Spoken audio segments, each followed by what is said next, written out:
My name is Erska Dobersi, and I am a coordinator of the faculty speaking series. Before we get started, if any of the students are here for the extra credit or partial credit for the course, please see me afterwards. And also we ask the presenters to speak for about 30 to 35 minutes, and then we'll be a Q&A session, so please ask your questions to them. So, today's speaker has an honor to sort of end the colloquial speaking series for the fall 2019. So this is Dr. Casey Peacher. He's an author of the short story collection, The Spoils, and he was awarded the 2015 Charles Johnston Fiction Award at Crab Orchard Review. His work has recently appeared or is forthcoming in the Laurel Review, the Lloyd's Fiction Journal, Midwestern Gothic, Harper Play, Bull, Winglet, The MacGuffin, Wisconsin Review, and Crab Orchard Review, among other places. He's an assistant professor of English at the University of Southern Indiana and serves as fiction editor of Southern Indiana Review. Today, Dr. Peacher will be talking about reading and writing approaches to drafting a novel. Please welcome Dr. Peacher. Thank you all for coming, especially on the last one, the Friday before break, so I appreciate it. I was talking to Erska before we got started here, and just how I think this talk might be a little bit different, perhaps, than some of the previous faculty speaking series speakers. So I'll talk a little bit about the project. I'll read something, and then I hope to open it up for questions.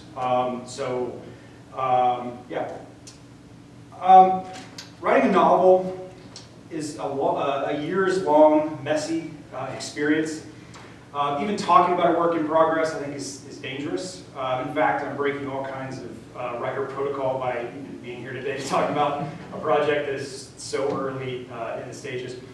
Though I'll be talking about the project and reading a bit from it, understand that a book in progress is hypothetical. It doesn't exist, and it's impossible to foresee the inevitable problems I'll run into as I continue to work on it. It's dangerous to talk and answer questions about an in-progress novel publicly, because I could spend several years on this project and it might not come to anything. Or one of you might ask me a question later about the project that I can't answer, and we'll just totally derail it. I don't think that'll happen, but it's a risk I'm taking here. Or the manuscript that I'm working on could turn out to be very different from the project I'm here to talk about. I heard fiction writer Richard Bausch say at a writer's conference once that he thought he was writing a novel, but it turned out it was just a short story, but he only figured it out after he'd written 350 pages. I hope that's not my fate, but hopefully it was a good story. My goal here with these opening remarks is to try as best I can to de-romanticize the fiction-making process. Novelist E.L. Doctorow describes writing a novel as, quote, like driving at night. You can only see as far as your headlights, but you can make the trip the whole way. And that's very much what the process is like. I'm not a writer that maps things out any farther than just what the headlights can see. So that's why this is a project. That's why I'm talking about something so in its early stages. There are a lot of things I don't know about the project that I'm going to learn as I continue to work on it.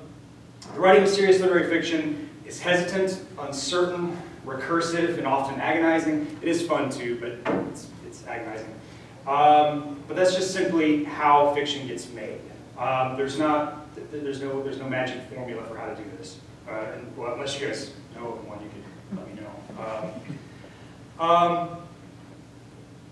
So I'll tell you a little about the project sort of as I'm conceiving of it, and then I'll get to the reading. So The Streak, which is sort of the working title, is a novel in progress about a fictional Prairie League baseball team, for now called the Dodge City, Kansas Gunslingers.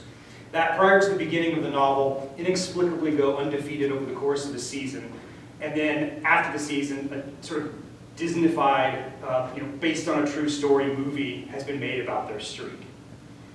My intention for the book is to explore the psychological effects of the winning streak and the subsequent movie that the movie has or has on the players. Just for context, my fictional Prairie League is loosely based on the Pecos League, which is a real league. It's based in like the southwestern U.S., but there is a team sort of in Garden City, Kansas. Kind of all the teams are clustered around West Texas, New Mexico, Southern California. There's like one outlier in Garden City. But the Pecos League is essentially the minor leagues of the independent leagues, which themselves are not affiliated with Major League Baseball in any way. So just for reference, the Evansville Otters, the independent league team we have here, they're independent. They are not affiliated with any Major League organization. So my fictional Dodge City Gunslingers would be, relatively speaking, like inferior to or lesser than even the Otters. Not that the Otters are bad, but I mean, like, we're talking about really, really low-level baseball here. And in the Pecos League, the players make, this is like shockingly low, they make about $50 a week over the course of their 65-game season. So it's like professional baseball, but like just barely. I mean, that just tells you something about the kind of, this is a lot about the kind of men who continue to play if that's what they're making. I mean, they can't, that's not even enough money to buy food for the week. So I'm fascinated by the men who play in leagues like the Pecos League or this fictionalized Prairie League. They hang on to their dreams of playing in the major leagues despite the overwhelming evidence to the contrary. They make unbelievable sacrifices in pursuit of this dream to continue playing. It's irrational, it's possibly delusional, and yet I understand it completely because at one time I felt the same. I played baseball growing up, all through high school and in college, and like the characters in the novel, like most people who play baseball in college, or probably any sports in college, harbored the dream of playing professionally, and I was like maybe, just maybe good enough to have played in something like the Prairie League, but absolutely no higher than that. Like that would have been my ceiling, would be like this $50 a week type professional. And I'm not even good enough for that. Given this, and given sort of my background, I feel like this is a book that I feel distinctly qualified to write, maybe not capable to write, but I feel like qualified to write this book. I'm also interested in the psychology of the players going through a winning streak like this. The very possibility of losing is what makes winning important. If a team can't lose, then what does winning mean? All right, I'm just really kind of fascinated by this idea of we think of winning being, it's the thing that all sports you're aiming for is to win, but it's in the absence of losing, winning means nothing, right? So it's, or if you want to think another way, in the absence of failure, success means nothing. So it's really, I'm fascinated by that. People play sports to compete, to measure themselves against an opponent, to try to triumph and earn a victory. So if there's no competition, if there's no way of losing, then what's the point? Ultimately, what interests me most in this situation is how the winning streak takes the player's agency away. And it's their agency, their ability to control how they compete, that makes them who they are as ball players. These men who have sacrificed so much experience one of the greatest athletic achievements in all of sports, yet because of where they play, at this low-level Prairie League, their achievement is seen as a kind of circus sideshow act, something suspect and not worthy of real respect. Effectively, they've accomplished this thing that they've always strived for and have even reached a pinnacle of sorts, this inexplicable undefeated season, but because the streak is so strange and not seen as valid, they aren't even able to leverage it in any way. And they have to go back to their off-season lives, working retail or attending bar or working fast food. On top of all of this, having an overly sentimental, triumph of the spirit kind of movie made of their already inexplicable experience would be bizarre, of course, but it would also further rob them of this real experience that they have. So that's the the thought or the idea behind all of this. And sort of what the things that sort of wouldn't let go as I was thinking about this project, these bigger ideas, these more philosophical things like what is success and what is failure, and the sacrifices these guys make. All of that is what is driving my interest in this project. So the thing I'm going to read, I don't even think it's fair to call it an excerpt because I don't know what it is. I was just telling Erskine about this. Like I don't know what I don't know what's around the bend in this project. So it's a piece. I'll say that. This might not even last beyond. I mean, it might just be something that helps me to continue to write.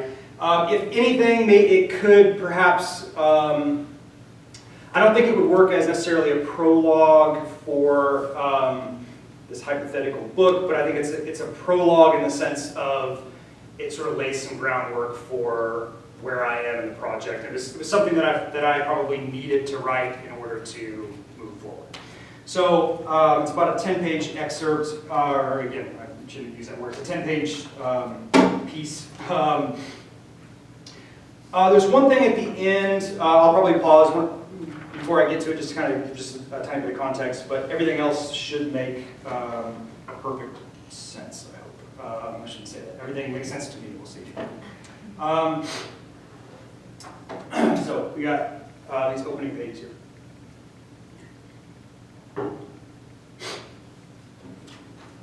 At first, we won games the conventional way, getting runners on base, moving them over, and getting them in. Just like we would have practiced in spring if we'd actually had a spring training. In the Prairie League, we don't have the month-and-a-half long spring training like in the big leagues. We definitely don't travel to Florida or Arizona. There's a 2-day open tryout before those of us under contract join the team for a week of practice at our home park out on the Kansas Prairie. Most of our training and physical preparation is up to us, so it's probably not hard to guess the kind of shape most of us are in when we get there. To say our roster was a motley crew would be an understatement of epic proportions. We were a group of has-beens and almost was's. Several of us had played in the minors. 2 were early round high school draft picks who flamed out, guys who were difficult and had issues, whose nascent careers had been derailed by the same vices, booze, drugs, anger issues, women, that had plagued many a talented ball player. But among us were a few guys who were just young enough to still be hungry, and who still had the fire stoked by all those who had doubted them. And regardless of our backgrounds and problems, we all understood our time in the Prairie League, even for those of us in our first professional season, for what it was, a last chance. Because what was awaiting us? We weren't qualified for anything else. The most educated among us had associate's degrees in meaningless fields from community colleges, known mostly, if at all, for their athletics. Failure here meant working in retail or fast food alongside high school kids, or worse, going home, wherever that happened to be, to accept that those who'd said all along we were wasting our time chasing a childhood dream were right. Early on, everyone in the lineup was hot, and every night was a blowout. 16-4, 9-0, 12-3, 14-1. For the first 3 weeks, our offense couldn't be stopped, and our pitching staff were all throwing the ball like Cy Young incarnate. Even though we reeled off 15 straight wins to start the season, easily leaving behind the Prairie League record of 11-0, we'd all been around the game long enough to know the season was long and that there were ebbs and flows. And while we were riding the streak as long as we could, we knew it would end. It was the way of baseball. But what's that line in Bull Durham? Don't mess with the hot streak. Ball players are a superstitious lot, and we exhibited our share. Alejandro, our shortstop, forgot to put on deodorant on opening day, so he hasn't worn any since. Our first baseman, Danny, ate a fun-sized Snickers in the on-deck circle before his first at-bat of the season, so he eats one in the on-deck circle before his first at-bat of every game. Our left fielder, Andre, claimed he didn't believe in any of our mumbo-jumbo bullshit and intentionally changed his routine every day, but even he got obsessive about making sure he never repeated himself. Several players hadn't washed their socks, jocks, undershirts, pretty standard streak stuff. And just to feel included, a couple of us pretended we'd done something when the streak started, and so found something to do every day, like driving the same route to the ballpark. putting our uniforms on in a particular order, or wearing our wristbands in a certain way. We all had something. None of us wanted to be the reason the streak ended. We won our next 5 games, none by more than 3 runs. Our offense cooled, save Marco, our third baseman, Lorenzo, our center fielder, who remained white hot. We were still riding our streak, but honestly, it had begun to wear on us. Winning, as great as it is, can get to be stressful, believe it or not. We started playing to keep the streak alive. Obviously, if the streak was kept alive, it's because we won. The mindset is different. Playing not to lose is not the same as playing to win. Our 21st game was a back and forth slugfest. Since we knew it would end at some point, as all streaks must, there were a few of us who secretly hoped this would be the night. Not because we didn't want to win, but because some of us sensed how the streak was starting to get in the way, how it could easily become a burden, if we only knew. So, with 2 outs in the top of the 9th, with a 2-run lead, our closer, who we'd had to use 4 of the last 5 games, gave up a grand slam to the other team's 9-hole hitter. He got the next batter to fly out to the warning track in deep center, but coming off the field, there was a weird kind of buoyancy. We were going to lose, finally. Of course, we all had to act in the dugout as if we could still win. We just needed to get a couple guys on, and we might scratch a run or 2 and get back in the game. Typical rah-rah shit. In the bottom of the 9th, their closer, a way over the hill former big league pitcher whose name you'd recognize if you follow baseball, walked our first batter on 4 pitches. Then he walked the second and the third, 12 straight balls. After a visit from the pitching coach, he walked the next batter, again on 4 pitches, forcing home a run and bringing us to within 1. After a lengthy visit on the mound and a pitching change, their manager got into it with the home plate umpire, was subsequently ejected from the game. I believe his complaint was that the umpire was, quote, squeezing my pitcher so tight his goddamn nuts are purple. Their new pitcher walked our next hitter, the 5th straight on 4 pitches, which tied the game. The bench coach, acting manager, made another pitching change, and the new pitcher's warm-up pitches were the last strikes he threw. Like the man before him, he walked the next batter, making it 6 walks, 24 straight balls, and a win for us, our 21st in a row. An odd way to win a game? You bet. Implausible? Of course not. Strange things happen in baseball every day, you know that. Unprecedented? Pretty much. 6 straight walks in the bottom of the 9th inning, not a single strike thrown. Have you ever seen a game in that way? Us neither. In retrospect, it's easy to point to this game as the one where our winning streak became the streak. Up to that point, we'd had our share of late-inning heroics, a walk-off home run, a game-saving diving catch in the outfield. But after the 6 walks in the 9th game, things got bizarre. And not just in the colorful radio broadcaster, you see something new at the old ballpark every day kind of way either. We won ball games in ways that made the 6 straight walks on 24 consecutive balls victory seem downright conventional. In one game, our leadoff hitter hit a home run on the first pitch of the game. And though we were no hit after that, our pitchers combined to throw an 11-hit shutout. During one team's dog day at the park, a group of dogs got loose, a pack mentality took over, and they ran onto the field, overtaking it, forcing the umpires to call the game in our favor. In another game, though we've been no-hit through 8 2/3 innings, with 2 strikes, our cleanup guy hit a diving quail over the second baseman's head. We scored 11 runs that inning and won 11-4. An opposing pitcher struck out 5 of us in the bottom of the 9th inning, but we all reached on wild pitches, and 2 of us scored, and we won. One team, in response to the way their town's business leaders were treating undocumented workers, refused to take the field for the Rotary Club Day at the park, and we won by forfeit. Our fans had always been loyal to us, as paltry a group as they were. We could count on a couple dozen diehards every night, rain or shine. And on a good night, depending on the promotion, autograph night, souvenir t-shirt night, dollar beer night, we might even draw 500 or more to our little stadium. But their reaction to the streak surprised us. They stopped coming to our games. Little old ladies who sat in the same seats every day since the league began 3 years ago disappeared. Can you blame them, though? You come to a ball game to watch 2 teams battle, and when your team wins, it's because they overcame the obstacles of the game and triumphed over the opponent. With us, though, as our probable wins piled up, it became increasingly clear that we weren't going to lose, and so the thrill of watching us play wore off. As the streak progressed, we garnered some media attention, mostly in our home city, and the other teams small towns, though a few larger cities' papers in the region started covering our games. When we were mentioned nationally, it was always with a carnival sideshow tone, like we were some spectacle. But when we got to 15-0, Sports Illustrated sent a writer to do an article on us. We didn't make the cover, and so couldn't challenge the SI cover curse, but for a while, the article spurred quite a bit of attention, and many sports pages around the country started running our box scores and tallying our wins. One of our more outlandish wins garnered a short segment on MLB Network, but the whole thing was treated like some novelty act, or a freak of statistical improbability, simple luck. But none of us were willing to call what was happening luck, because that implied some kind of mystical favor, that somehow we were privileged enough to have it bestowed upon us. Some of us were religious, sure, and believed in the Almighty, but even the most devout of us knew that God had far better things to do than meddle in the outcomes of independent league baseball.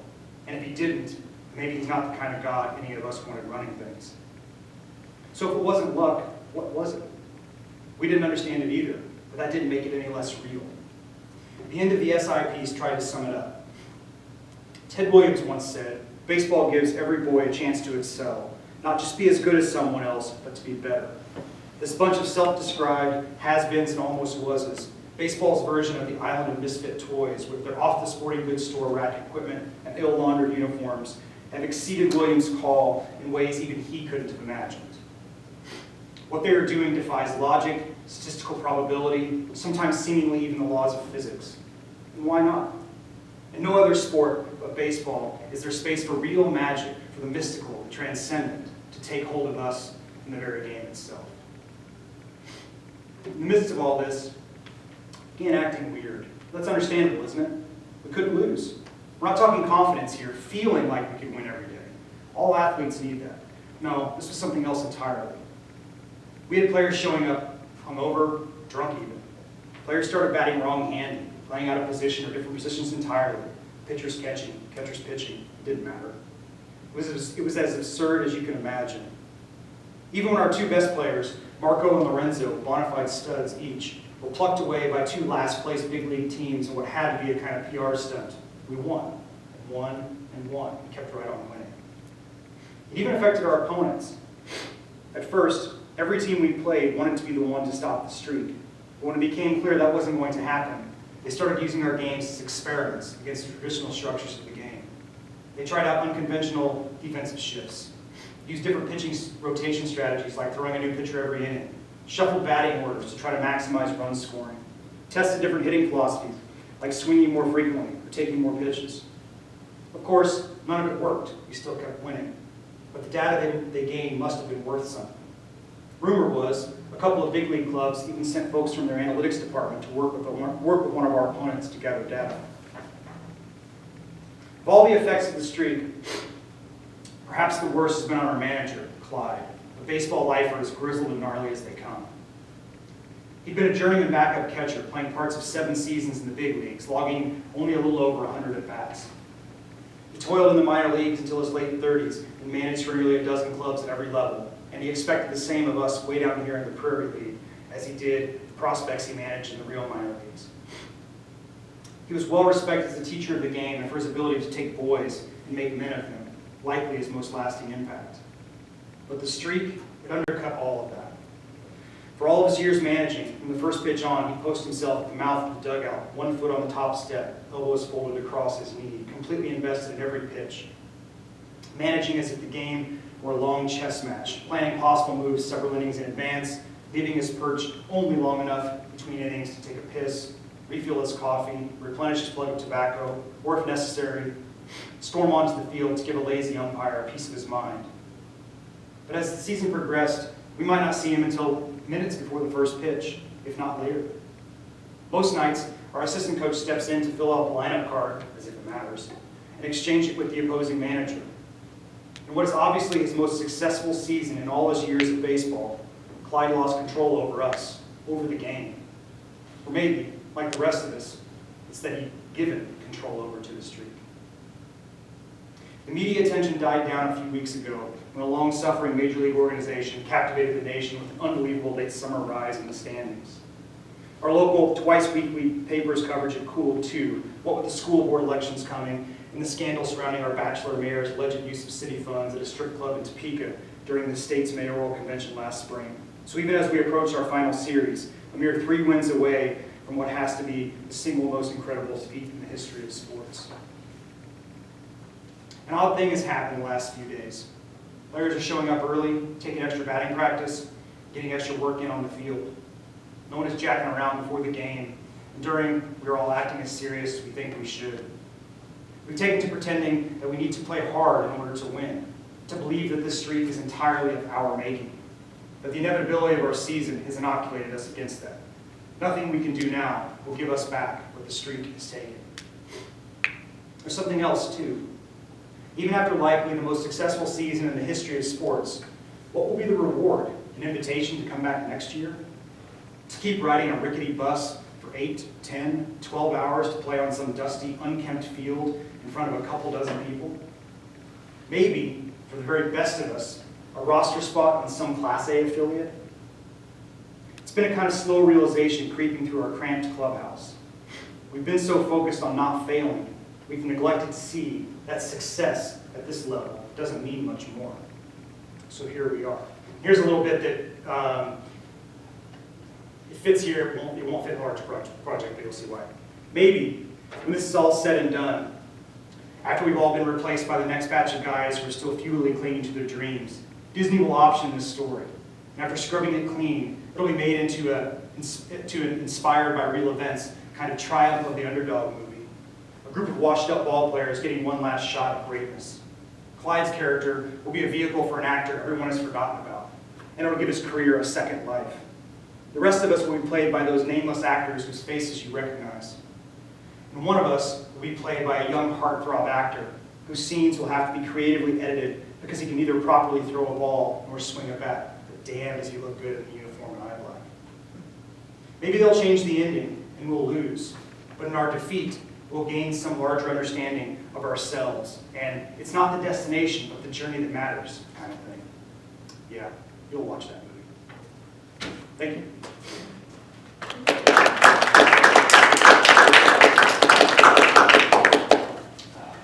All right, questions?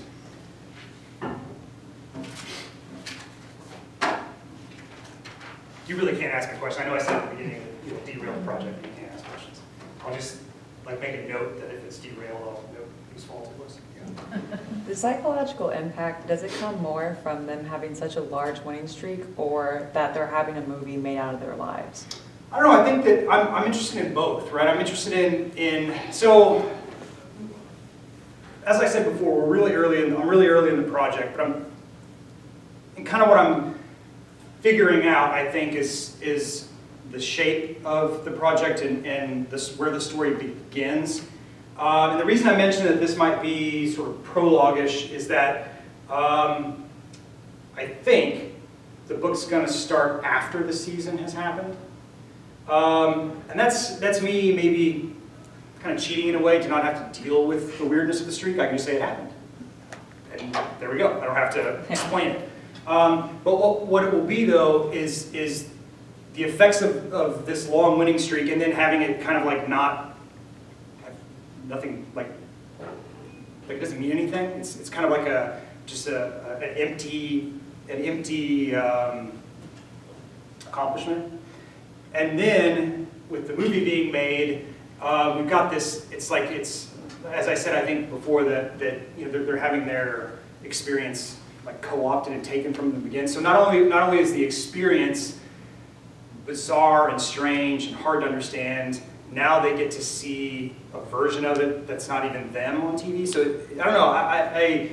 So I think the psychological effects is both, right? It's having done this thing that nobody respects, and then having it made into something that it actually wasn't. So I don't know. I'm interested in how these guys would handle that because.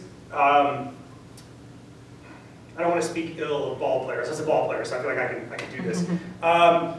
These guys would not be well equipped to handle like that kind of attention, or even the kind of questions that might get asked of them after a movie was made or after having experienced this season. They probably wouldn't be able to articulate what the experience was like very well.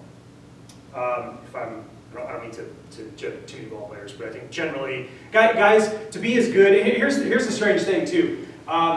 So I spent a little bit of time this past summer. I was able to hook up with the Otters, and you know, it's independent league, and these guys are better than what the players are here, but you know, they're also miles away from the big leagues, but they are the best players you've ever seen. Like, they're the best players from, like, the best players your high school could play there. Like, it's crazy how, you know, in this grand scheme of things, you know, the big leagues are here, they're way down here. Down here is still the best baseball you could imagine seeing when you're up close and you're with those guys.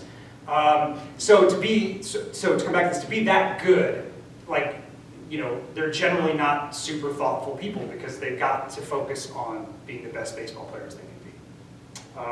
So yeah, I don't know. I'm interested in how they might not deal with this very well, yeah, psychologically. Thank you. Yeah, thanks. I don't know if I answered your question. I felt like I kind of... No, you did, you did. I feel like there's any similarities to like the Harlem Globetrotters, or use any of that in your writing? That's a good question. How do you mean? Well, they can't lose. Yeah.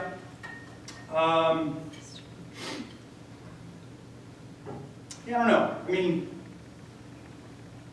it's all, I mean, the Globetrotters will tell you that they don't play fixed basketball games, but they do, right? Actually, in my short story collection, I wrote a story dealing with the Globetrotters, and the story is from the perspective of one of the Generals players. The Generals is the team that the Globetrotters beat up on every night, and the ones they like pull their pants down and like throw water in their face, just make stooges of them every night. And I was interested. I was like, man, like, what would it be like to do that every night? To be like the guy, to be a guy on the team that like your job is to just like get destroyed every night and like be made fun of and just play a stooge. And if you look at, you can find all this online, but like the Washington, I think they're called the Washington Generals, the team that travels with the Globetrotters. If you look up their roster, all those guys played in college. They're like legitimate, good basketball players, but here they have to every night like not play hard. And I was like, man, what would that be like to be an athlete like your entire life? Like you play hard, you play to win, and now to be told actually your job is not to do that. Your job is to lose every night. So in a weird way, it's kind of the opposite, sort of like the story that I wrote was imagining what it would be like to not be able to win. So yeah, I mean it's certainly in the same arena, sure, yeah. Question. So during the summer, whenever you were observing or you were with the team, what are some of the things that you paid attention for the purpose of the novel or made notes? Yeah, it was a very strange experience. First off, as I said, the guys are like way bigger than you think they are, and they are way better than you think they are. Like watching from the stands, and this is just baseball in general. The game always looks easier from the stands than it does. The closer you get to the game, the faster things move. But I had a very weird experience, and they were really accommodating. The players I spoke with were kind of surprised me by how sort of thoughtful and like well-adjusted, but I don't mean well-adjusted, I mean in the sense that they had an awareness of their situation.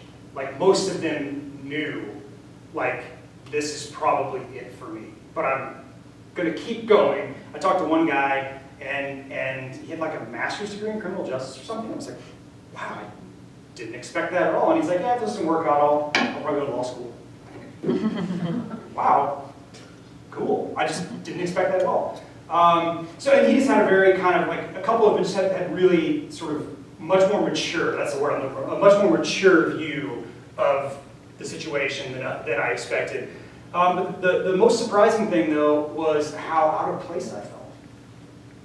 I did not expect that. I thought, you know, growing up playing baseball, having played in college and feeling I'm still sort of that world. I'm not. It was very, very weird. I got to be in the dugout for a game, so I spent the entire day with the team, like all through batting practice and pregame. And the dugout, I kind of hated it. And I didn't expect that. I thought for sure this is going to be amazing. And I thought, I'll get along with them so well because I'm like one of the guys, and it's like it had nothing to do with them. It was me. I did not feel comfortable. And I think it was because they're at work. This is their job. And the Otters players get paid. They don't get paid terribly well, but I think the Otters, the team in that particular league, I think it has a team payroll cap of like 70,000. So 25 players, 70,000. These guys aren't making great money, but there is a little bit of like a few of the guys make a little bit more than the others, but they're still not making great money. They're like, these guys are at work. I don't want to ask them like, hey, what's it going to be like if you don't make it? It's like you're at work today. That would be somebody coming to our, I don't know, it felt very uncomfortable. And I don't know if part of it was, like on the Otters, there's an age cap. They can only have, I think, one player on the roster who's 27. Everybody else has to be younger than that. And so, I was like the oldest player on the team. I was more than 10 years older than them. And, approaching 20 years older than the youngest player on the team. And that was a sort of strange feeling too. I'm like, I don't belong here. I'm old. And these guys are still, these like big, muscly guys who are, in great shape. It was just a very strange experience. So, and I did not expect that. And that's something I've considered writing like an essay about, just the expectations of feeling, like thinking I'm gonna fit into this or be able to slide back into this role or this identity and not being able to do that. It was a very strange experience. Just the whole game I was just really uncomfortable. I'm like sitting there in the dugout, leaning on the rail next to these like giant men, and I don't know, it was strange. I did not expect that at all. I thought it was gonna be the coolest thing ever. Do you think the players are well versed in the narratives of exclusions to the rule? Like I know the Otters had a relief pitcher who was signed and made a couple of all-star teams, George, something maybe for the Mariners, whatever. But is that part of the stories they share to keep themselves? I think so. I think it's almost like that exception proves the rule, right? There's always one or two guys every year who will get plucked, and there's, that's part of the narrative. Like, one guy did make it, so maybe I can too. But when you look at it, it's like, it's not going to happen. I mean, look at these guys, like the best guy on the field, he's not going to play in the big leagues. And that's just, what a mind trip, right? To be doing this thing, to not be able to, this sort of, again, this kind of fueling my interest in this, to be able to know to be pretty certain that you're not going to achieve your goal, but yet you can't stop. A couple of the players did say something to the effect of like, well, I'm young, my body's still in shape, I'll do it until I can't. Or I'll do it until I age out of this league. And they're like, oh, it was a cool way to spend 5 years of my 20s. And I think a lot of them had that kind of view of like, I'm not gonna make it, but I don't have a wife, I don't have kids, I might as well give this a shot for a couple more years. And that struck me as just kind of really mature. I expected them to be maybe a little more deluded about the possibilities. But again, the fact that a couple of them make it every year, there is that, that's that carrot that's dangled out there to keep them playing. It's crazy too, like the Otters, not just the Otters, but that league, somebody gets hurt, they're cut. Like you get hurt, like they don't pay for your rehab. Like particularly if it's like torn ligament or something that's going to, you're going to be out for a considerable amount of time. They're like, sorry. The game that I watched, that I was in the dugout, the player who has the master's degree, he pitched that night and just got shelled. I mean, it was didn't even, I don't think he recorded an out. He got released the next day. And I think he had joined the team 2 or 3 days before from some other The roster, I met with the team really early in the spring, and I met with the general manager, and he's like, oh, because I had ideas like, well, I'll meet, maybe I'll hang out at the beginning of the season, in the middle, and then at the end, and they're like, oh, well, it'll be an entirely different roster by the middle of the season. And it pretty much was, because it was just constant, guy doesn't perform, he's gone. So it's really cutthroat, and so yeah, this guy I talked to, just got shelled on the mound, and I think the next day he was released. And it's just like, wow, that's, that was rough. But it was, and just to sort of be fair to the Otters, they're not a particularly cutthroat organization. It's just that's how the league is. And it was just like, man, that's tough. Because the other strange thing too about a league like that is I don't think the players care if they win. Because, I mean, think about it, why are the guys all playing? To get signed to affiliate baseball. That's all. I mean, that's the goal, is to not be an Otter. The longer you're an Otter, like you don't want to be in with the team very long. And in fact, the team, the general manager is like, we don't want them here long either, because that means they're moving on. Like the whole goal was to shuffle them into affiliated baseball. So the guys are like, it's a team and they get along, but it's also like pretty cutthroat because, my teammate might be in my way to get to the next step. So that's a strange dynamic that, the Otters as an organization want to put a good product on the field for fans, but it's difficult because there's revolving door of players. So it's more about the experience of going to the ballpark than it is like winning every night, because that's, like, of course they want to win, but it's, they've got sort of dual purposes, I guess. Yeah. Oh, yeah. It seems like it might also be strange for players to be in that state of total vulnerability and instability and all that stuff, and also be inspirational to younger fans, to Yeah. be the person who gets the little kids into baseball, or Yeah. for your case, for kids watching the movie to say, oh man, someday Yeah. that'll be me. And the players were amazing with so in the dugout, I'm not joking. If this is like the rail of the dugout, there's like a fan like right here. And they are like right at the edge of the dugout because of Bozzie Field is so old and the way it's constructed. So they're like looking over and chatting with fans and stuff. So it is this very and the fans, the players are really great about that too. You can tell. I don't know if it's like an institutional thing, like they tell them, like, as an Otter, you need to be part of the community or whatever. But yeah, the vulnerability, that's why I was so surprised about the injuries, because, it's hard to play hard and to sacrifice your body when you can't sacrifice your body.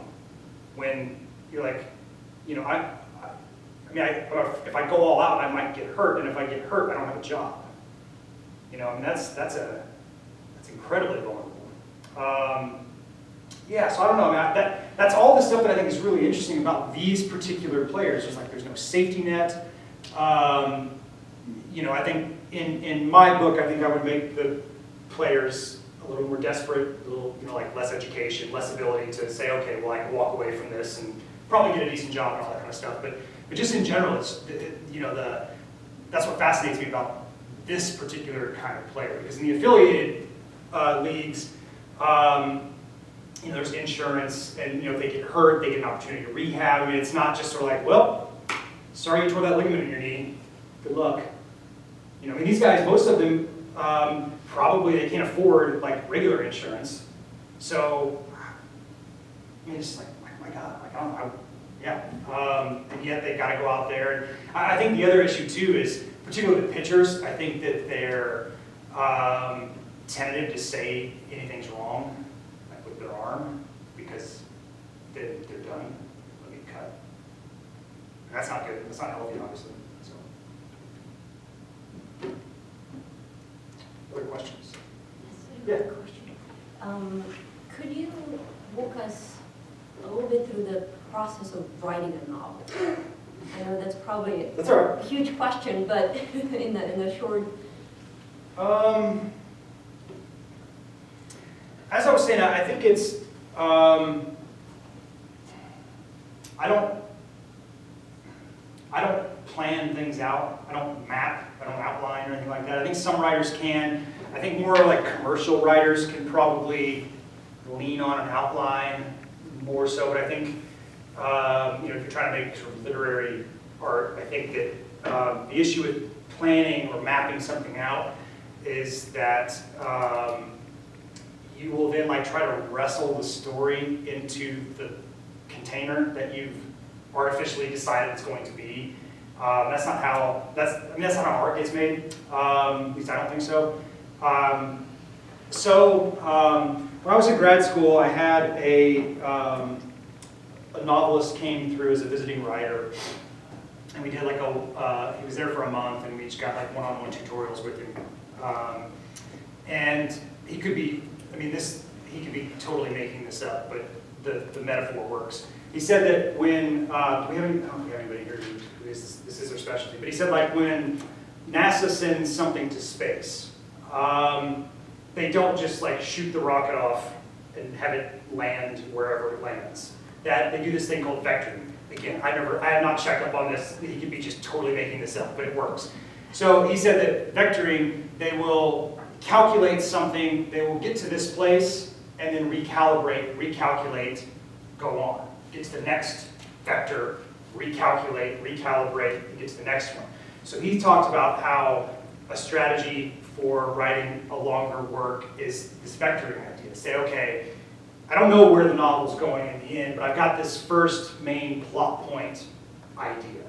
And I need to get myself there. Then when I get there, recalibrate. Decide, am I still going the trajectory I thought I was, or is it going some other different direction? So I think that is, I think even in story writing, I think that's instructive to say like, okay, I don't have to have all this figured out. If I can just get to that first, conflict, or that first plot point, or that first turn in the story, or however we want to talk about it, if I can get there, then I can reassess. Because, a novel is, 75 or 100,000 words. It's hard to, that'd be on the relatively short side. It's hard to know how that's going to end up. I think that the challenge of writing something longer too is having, being consistent with writing it. I envy poets for the ability to kind of and I'm not suggesting that the poems are easier to write, but I think most poets would say that I think if you draft a poem, you're going to know relatively quickly if it's worth continuing to work on, and if it's not, you let it go because another one will come. I envy that, to not say well, I can spend 2 years on this, be like, yeah, that's not going to work. Great, I wish I would have known that sooner. To me, it's just about trying to be consistent and developing, sticking with the project for as long stretches as I can, so that you're in that world. Where in a story, it maybe is a little easier to dip in and out of than this is. So that's a challenge too with an academic calendar and all that too. With having, finding and making that time. what about regarding the publication? Are you planning to find eventually a publisher, publishing house? How does that work? Yeah, for a novel it would be, most novelists would start, they would send to agents first. I don't have an agent, so you would send to agents first. There are small presses, there are novel contests, things like that, but I think that, I would query agents first. And then the agent does the work of selling the book. But that's sort of gross oversimplification, because the agent is, if you sign with an agent, they're likely going to want revisions, or not want, but encourage revisions. If it's lucky enough to be acquired by a publishing house, then they're going to probably want revisions. And you know.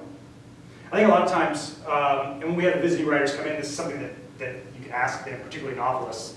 A lot of them are like really, really tired of talking about their book. Because by the time they're reading it in front of you, like, you know, they might have started that thing 10 years ago or 5 years ago. And like, they're just like, I want to forget this one. Not forget it, but move on to the next one. Last year when, I guess it was, when Dan Sean was here, so the book had come out in paperback. So he was reading from a book that was like, had been in publication, like that had been out for like a year and a half. And then, you know, I mean, it had been in all that early stuff for many years before that. So it's a really strange, I mean, even publishing a short story collection doesn't take as long as a novel, but even that, you get this kind of like, you know, not tired of it, but you get where you're kind of ready to move on to the next thing. So, I mean, publication for I mean, it's not even on my mind, because it's just, it's so far into the future that it would be stifling to worry about it now. Yeah. That's the thing I think for students too, to try to convince them too that you know, to have goals, but to recognize that you know, I think sometimes students think things move more quickly than they do, and it's like, you know, it's going to take longer than what you expect, for sure. Any other questions? Nobody asked a question that like totally derailed the project, so thanks, thank you. Okay. All right, thank you all very much, appreciate it. Thank you very much.